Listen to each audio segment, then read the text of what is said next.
What's good YouTube, and welcome to the house. All the sponsored Yu-Gi tubers got their hands on Battles of Legend Crystal Revenge, and Dual Daddy over here on Twitter, shoutouts to him, has compiled it all in awesome graphics. So we're going to go over the full set spoiler, minus if there is a Chase Starlight or not this year. We have not seen one, none of the Yu-Gi tubers pulled it, but Starlights are very hard to pull, to be fair. And looking through the past model, these sets have heavily relied on that, and the reprints kind of got worse and worse. Although some of the imports did matter for the metagame, you have the prize card reprint here being atop the set, along with, 10,000 Dragon, Astral Utopia, and then last year we had Red Eyes Dark Dragoon Starlight, which has gone down a lot in value since it hasn't seen play too much, as well as number 17 Astral Leviathan Dragon, and there was no Astral card in this year's Animation Chronicle, which is what this set is porting its reprints from. So, again, shoutouts to Dual Daddy. Let's go ahead and start with the imports, and I care a little bit less about these overall versus the reprints because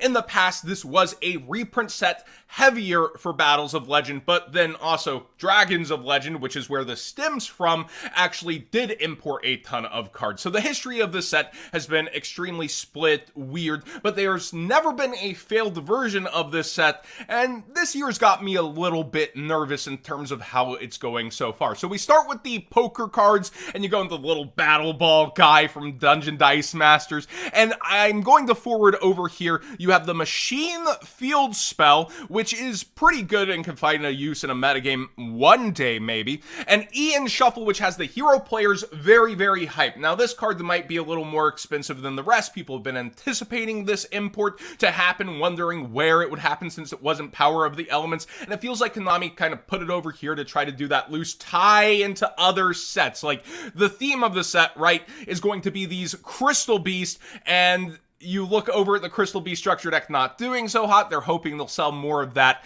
by putting these in here. The Dynatank has me super excited, though. That's a Tokusatsu shout out. I really love back in the day you had the derpy dinosaur on top of a tank, and they've modernized it to look really awesome, but the card's not going to be destroying the metagame, right? Skipping much further ahead, I think the most impactful cards here are going to be those little paper dinosaurs, specifically the T-Rex, in terms of making dinosaur players happy, but I don't think dinos are going to be facing tier limits or anything right now. And you have the G-Golems, which are very interesting for Link fodder decks, and I think could be broken in, but they're not taking over the OCG or anything. So, we are going to the reprints now, which start with a bunch of Crystal Beasts and ultra rare, and then we also do have Black Wings and ultra rare, and I'm gonna be a little bit nice here and say that in the past, whenever we've gotten holographic Blackwing cards, they've been surprisingly expensive. We'll cover that in a bit. But yeah, a good range of them, and they should stay cheap for a while this time, including, the huge Blackwing You Can't Hurt Me Synchro. You've got the Toon Chaos cards, which finally get their first reprint, and seems to be what Konami is leading with here as star reprints. They've really gone heavy into Toon Chaos. You have the Black Luster Soldier Toon. You've got the Cyber Harpy, which won't have this art. It'll have the censored art. You've also got the bookmark, the flip page, and then we get into the Chaos stuff. You've got the Chaos Creator, Chaos Valkyrie, and Chaos Space. Now, Chaos Space was getting pretty darn expensive. It was like $17 heading into this reprint announcement and has already fallen to like $6. We have Odd Eyes Phantasm Dragon, which you EU players couldn't play up till now, right? If I'm not mistaken. So that's a nice reprint. You finally get access to region lock cards that had no reason to be region locked. DD Crow is ultra rare, has me malding a little. It's another ultra printing. Why can't you finally do this in secret? But every version was like $10, so that is nice to see. Edgem Chain as an ultra is also pretty nice. This was $7 for no good reason, and here we get an easy access version. Token Collector as a holo ultra is good as well. This card has seen very expensive prices thanks to Sword Soul, but Sword Soul's backing out of the metagame. Could back in depending on what kind of ban list align. You do have the Kokimeru that was out of Rise of the Duels, just skipped the Megatons to be put in here as a secret, and we have had Kokimeru reprints in the past Battles of Legends, so kind of fitting to save it for here, I suppose. Doomkaiser and Hades take me back to the Plague Spreader era. They have no business being secret rare in here, yet I still kind of appreciate it. So yeah, I think Doomkaiser was a little expensive, if I'm not mistaken. We'll look that one up. And we get into the star reprints that are their second reprinting for a lot of these. Borreload Savage Dragon, you've got Numeron Dragon. F-Zero does get its first reprint here. I believe a holographic patchwork debuted in Battles of Legend already. You do get a secret rare Fusion Destiny. You get a ultra rare of the Plunder Emblem card, which after we already knew Blackbeard was getting reprinted, we're like, well, where's Emblem?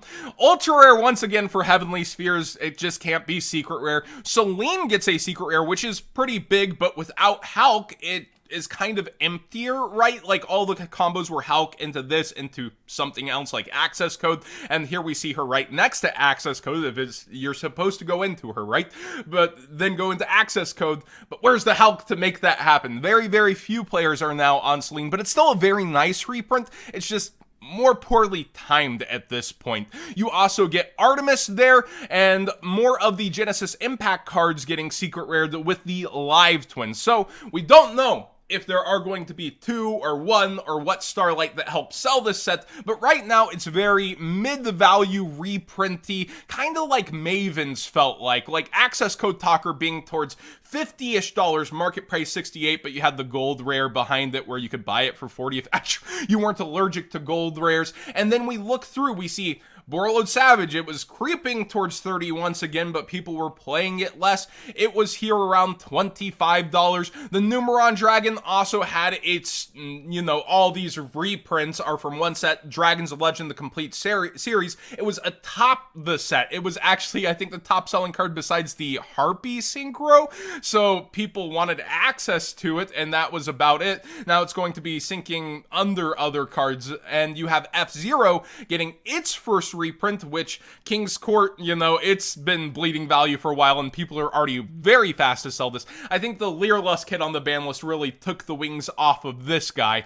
And then DD Crow, like I said, you got ultra rare here. We already have an ultra. Come on, it deserved the secret slot. Odd Eyes Rebellion, I was just looking up to see where it was priced at, and you did have pretty much all of them at $4+, so it's kind of funny it got a reprint. But to the point also, Blackwing reprints that are holographic are typically very expensive and all came out of stuff like crazy, legendary collections. You had the, I believe, advent calendar for Super Sirocco or something like that. And so a lot of them would become expensive, and it's nice to see the old school ones easy access for not only past formats, but also just in terms of value, getting those ancient cards. But is that going to save the set? Absolutely not. Looking through here, it needs something extra. It's so many mid to high-end reprints and a pretty good amount of them, but that versus the legacy of what the set is not enough. There needs to be something special to pull.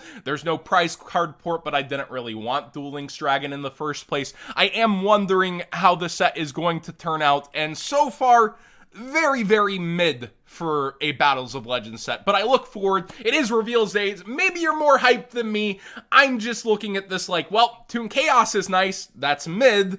Maybe you wanted those cards, but also all these value reprints, they're very, $100 card given to us by Konami or crazy card we couldn't access before. And I think in terms of value, a Starlight has to save this set if people are going to be actually ripping open these packs and after it in mass. Thanks for watching today's video, though. Please subscribe if you haven't already. Give this video a thumbs up if you enjoy conversations that are not sponsored by Konami. And we'll see how it actually does turn out versus this, but I just am not seeing it in terms of the value of this set right now until we do see what the chase is. If it is a Blue Eyes, collectors will be after that despite so many different special Blue Eyes, because this one is more special than all of them.